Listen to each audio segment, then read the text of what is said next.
All right, first and foremost, we give all praise, honor, and glory to Yahweh, Ba'ashem Yahushua, Ba'ashem Ruach Double honors to the elders and the apostles of Great Millstone who rule well and who is worthy to be counted for double honors. And peace and salutation to you brothers out there pushing this truth wholeheartedly and sincerely and for love of the gospel. All right, it's the brother Gabaria coming back. It's the brother Gabaria from Indiana camp coming back at you again with another sit down to basically talk about reincarnation. All right, and just show you that it is valid through the scriptures. Okay, that the people that you see walking around in today's society were once upon this planet Earth, but in different flesh. Okay, so without further ado, we're gonna go ahead and jump straight into the scriptures. This is Matthew chapter 16, verse 13. It says, "When Yahweh Shah came into the coast of Caesarea Philippi, he asked his disciples, saying, 'Whom do men say that I, the Son of Man, am?'" So Yahweh Shah came into his disciples and asked, "Who do these people of this land say I am? Who do they think that?" Because he know they heard of him, because Yahweh Shah was kind of known in the land as, hey, you got this guy. He said he's the Son of Man. He says such. No, so that word spread around, So people, and then people heard him saying, so he asked his disciples, "Who are these men saying that? Who do they think I am? Who do they think that?" And just for that, just that alone right there brings up a question. What does that mean? Who do they think he is? Like, is he asking a question like, "Who you think I am? Who you talking to like that?" Like he's uplifting his name. Now, no, it's in the scriptures where Yahweh Shah, everybody that gave Yahweh Shah a compliment and saying, "Oh, you didn't," he always referenced to his father. So it can't be he didn't say this as far as like, "Who do you think I am? I'm such. You can't talk to me like," he wasn't saying it proudly, he wasn't saying it boastfully.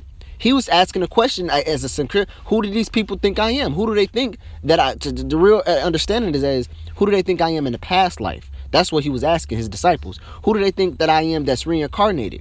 All right, just to show you, by him even asking that question, they understood reincarnation back then, man. All right. Now, not a second verse is just a nail in the coffin. All right, because let's read what Yahweh Shah asks. He says, "Who do men say that I, the Son of Man, am?" 14th verse, and they said, "Some say thou art John the Baptist." Now, how is that possible? John the Baptist just got beheaded. John the Baptist just died probably that year or a few years ago. So it's people saying that this man is John the Baptist. When certain people seen John the Baptist eye to eye, and now they're seeing him, how is that even possible? Because they think he is John the Baptist reincarnated. All right. It says what? Some say that thou art John the Baptist. Some Elijah. See, now Elijah lived hundreds of years ago before Yahweh Shah came. So they're thinking he's Elijah back in the flesh now. All right. And it says, "And others, Jeremiah or one of the prophets." See, now you have people saying that they think he's one of the prophets. They think he's Jeremiah, Isaiah. Hey, you got to be one of them. But how can Yahweh Shah be one of these prophets if them prophets already lived before? Answer that question. If I go in a disc replay of my phone, Walmart, and I look at it, I'm like, "Cousin, what's up, cousin? How you doing? Like, I haven't seen you for hundreds of years." He gonna look at me like, "Bro, I'm not related to you." He gonna be looking like I'm strange. But if we understood reincarnation, then I tell him, like, "Hey man, you look familiar." He was like, "Yeah man, you look familiar too, man. Hey man, we probably was cousins in the reincarnation or something." We will understand that more. All right, just like these people. Yahweh Shah asked a simple question. He said, "Hey, who do you think I am?" And they say, "Oh, you got to be John. You got to be there." Because why? Because them men all basically, and you know what? That also proves that Jeremiah, Isaiah, John the Baptist, and all the prophets were on one accord, man. Because they're all saying the same exact thing. That proves it right there. That proves that Yahweh Shah, John the Baptist, Jeremiah, all the prophets are on one accord. Really, I'm just saying all the prophets were on one accord with Yahweh Shah, man. All right. So just their talk alone, just their preaching, their speeches alone, show people that, hey, this guy got to be one of them, because he sounds just as powerful as one of the ancient prophets, man. All right, so that shows you right there that Yahweh Shah asked a simple question that was not a hard saying back then, and the people understood it because his disciples said, "Oh well, some people say you're this, some people say that," so they understood that, man. All right, I'm gonna go ahead and get next, I think that's show. I'm gonna just put in worms. Oops, put in works.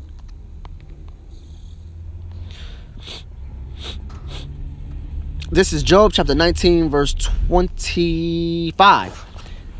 This is Job chapter 19, verse 25. It says, "For I know that my Redeemer liveth, and that he shall stand at the latter day upon the earth." See? So Job said what? I know that my Redeemer liveth, which is what? Yahweh, because his name means deliverer, and he's going to come back to redeem us. Ye know that he lives, and that he shall stand at the latter day upon the earth, which means what? He's going to come back. He's going to come back as an angelic force upon the earth, man. It tells you that in Revelation, the second chapter. The first chapter in the 7th verse, man. All right, which we also gonna get through the Spirit and power of Yahweh Shem Yahushua. It says, though after my skin worms destroy this body. All right, why? No. There's 2 points I want to say. When does worms destroy a body? And 2, why did Job say this body as far as if he was referencing to other bodies that he had? All right. There's 2 key points in there. Really, it's more, but them 2 I'm gonna stay focused on. This is what? And though after my skin worms destroy this body. Now I'm gonna answer both of them. When worms destroy a body, when worms eat a body, it starts decomposing. Is when you're dead. All right. It's when you're dead. It's when you. That's when worms and parasites and diseases start feasting on your body and start feasting on your corpse, man. It's when you're dead, when your soul has left your body. All right. So it says. So that's why Job said, "The worms destroy this body," because what? Job understood that the body that he's in, the flesh that he's in, his eyes, his hair, his back, his fingers, and everything. He know that body is gonna decompose one day. All right. So that's why he said this body. And as far as this body, he's talking about the present body that he was in back then when he was known as Job. You know? So let's read that over. It says, "And though after my skin worms destroy this body, yet in my flesh shall I see God." So how is that possible if he just said his body, that body that he's in, is going to be destroyed by worms? But he says in his flesh. So it means, wait, he's going to get a whole nother flesh to see God? Absolutely, man. Absolutely. That spirit that was in Job is back now today in a whole different flesh. And that flesh is going to see the Lord power when he returns, man. All right. That's plain. I mean, you can't. What Christian can juggle that? What gainsay can you come from that, man? It's clear cut to the point that just shows you reincarnation is valid, man. Job literally said this body is going to be destroyed, but I'm gonna have another flesh, and that's when I'm gonna see God. You know. It says what? Now, most people say, yeah, no, but he's talking about the flesh. He's gonna get in heavenly, which I don't understand how he said it, because what goes to heaven is your spirit, and the scriptures clearly says what is flesh is fleshly, and what is spirit is a spirit, man. All right, you can't mix the two. You can't be half flesh and half spirit. You know, you can't go around with a ghostly with a lower half of the spirit and the upper half of the flesh, man. That's impossible, man. Hey, King Solomon said what? He said what? He was born like every man upon this planet Earth was, man. He was compacted around flesh like every man that had came before him. Kings, everybody, man. You can't come to this planet Earth if you have not been born of the flesh, man. All right? It's impossible. You know? It says let me see. All right, verse 27, it says, "Whom I shall see for myself." All right, so he said he's going to see for himself. Nobody's going to go and tell him, you know. It says, "And my eyes shall behold, and not another, though my rents be consumed within me." You know, to show you that body he's going to have is going to be destroyed, man. It's going to be destroyed, and he's going to have a new flesh to walk upon the planet Earth, and that body that he was in as Job is destroyed, man. Just to show you that spirit hopped from one flesh to another flesh to another flesh to another flesh, all through what? Through a baby. You know, when that sperm hits the woman's egg, that was Job. Then boom, Job grows up, dies, goes back to the spirit world, get judged, comes back through another sperm, swims back to the sperm, hits the egg, and then boom. You know, same process. Wash, rinse, and repeat, man.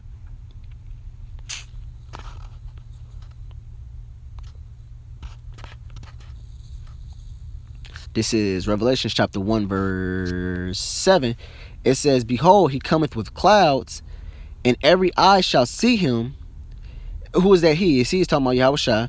and every eye shall see him. So what? Everybody's going to behold the glory and majesty of Yahweh Bashem Yahushua. It says, and they also which pierced him. Now, that brings up a question.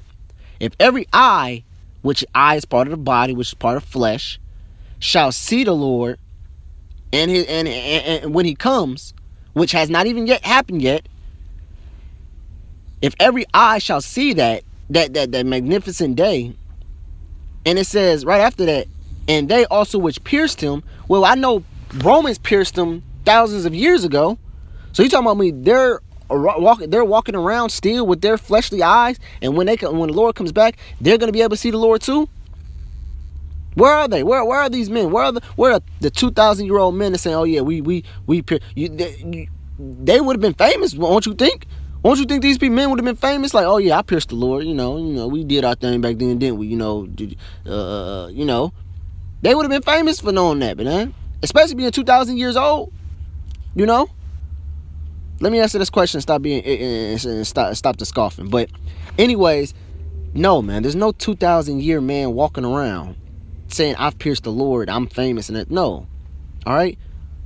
This is talking about them men, them Edomites, are reincarnated in new flesh, and they're gonna see the Lord. Even though that, just to show you, the Lord has vengeance, man. And the vengeance, when he says vengeance, it's his, man. Because you think you're gonna pierce the Lord and get away with it, especially being an Edomite, the lowest of the heathen. No, man. So what's it talking about? It says what? Every eye shall see him, which is true. Everybody on this planet Earth shall see him. But to show you that everybody on this planet Earth is not new souls and just walking around, there's some souls that's been here since day one. Because it says what? Even they that pierced him. All right. So they that pierced the Lord 2,000 years ago are on this planet Earth right now, walking around, probably somewhere, general soldiers in the army, something, or somewhere, wherever they're at, man. They're walking around in new flesh, probably don't know that they pierced the Lord. So when the Lord comes back, they're going to be looking at it like, this the Lord, this is the God, you know? And then when the Lord start destroying people and start killing people, their sins is kind of come back to remembrance, man. They're like, oh my God, that was me. I did that. You know, oh my God, I didn't know I was that person back there. I'm the one that I owned a million slaves or whatever. You know? Hey, just like what was it? Brothers that's familiar with Dragon Ball Z, the cartoon series Dragon Ball Z. If you remember the movie where Cooler started to die when Goku was killing Cooler didn't know who Goku was until Goku actually started killing him. All right. When Goku started to kill Cooler, that's when Cooler brought back the remembrance of him. When he said, "Oh, this is the boy who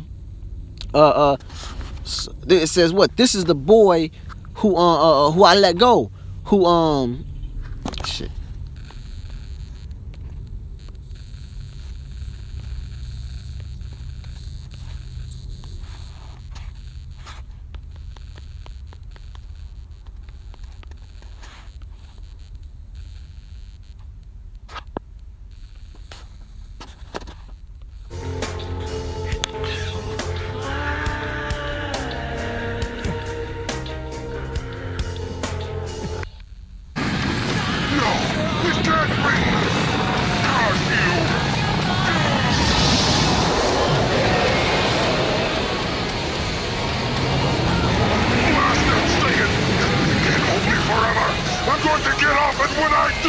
I'm gonna rip him to pieces! Huh? It's the star for the solar system. And you'll just blow that up instead and let them all freeze to death in darkness. Wait a second. I'm heading right for it! Come back, Saiyan monkey!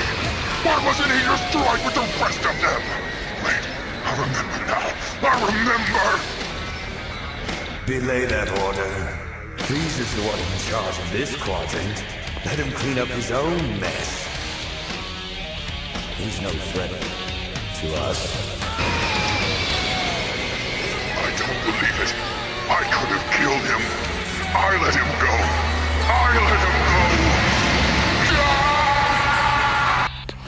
See, man? Yeah, so basically what? Cooler didn't know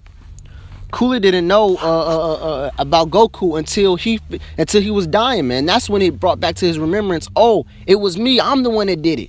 You know, and that's how all these people's gonna be. I'm the one that did this. I'm the one. Right when it's time, it's gonna be already time over, man. We've been telling you about the what's coming to pass, man. Because we called our sins to remembrance. All right, we know that we sinned in that past life, man. That's why. Matter of fact, I think it was one.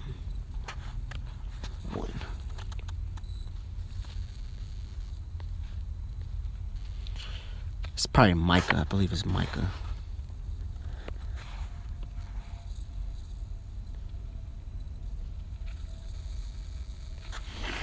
What was it?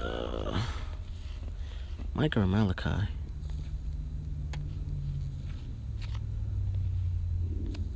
Probably 1 of 14.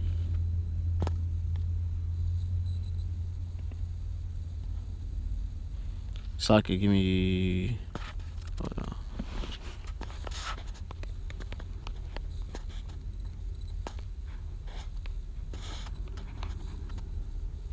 Micah, of course, 7 and 9. This is Micah chapter 7, verse 9. It says, I will bear the indignation of the Lord because I have sinned against him until he plead my cause. See, so what? Micah's saying what? I will bear the indignation of the Lord, which means, well, I shall bear the suffering and this pain of the Lord until because Mike understood what he sinned, man. It wasn't the Lord that did wrong against us. We did wrong to the Lord, man. So we're coming as a lowly, humble servant and asking the Lord for forgiveness, man. And the Lord is going to have pity on his elect, man, because they're the only ones who's truly standing up for his name. But for you people out there, you're the one that's going to be destroyed because you don't want to come back to the Lord, man. All right? So, Lord willing, I hope this video was edifying, man. I hope you brothers clearly can see reincarnation is clearly in the Bible. You know, and people that saying, "Oh, I wasn't me back then," you can use these scriptures to true. Well, these people said that, you know, that they wasn't that their body's going to be destroyed, but yet they're going to still be here again. What makes you so special? You know, what makes you so special saying, "Oh, that wasn't me. That couldn't been me." You know, I wouldn't. You know. So, Lord, I hope this video was edifying for you brothers out there. I want to give all praise, honor, and glory to Yahweh, Ba'ashem Yahushua, Ba'ashem Rakakodash. A double honors to the elders and apostles of the great millstone who rule well. And peace and taste to you brothers out there pushing this truth wholeheartedly and sincerely and for love of the gospel. All right, with that, shalom.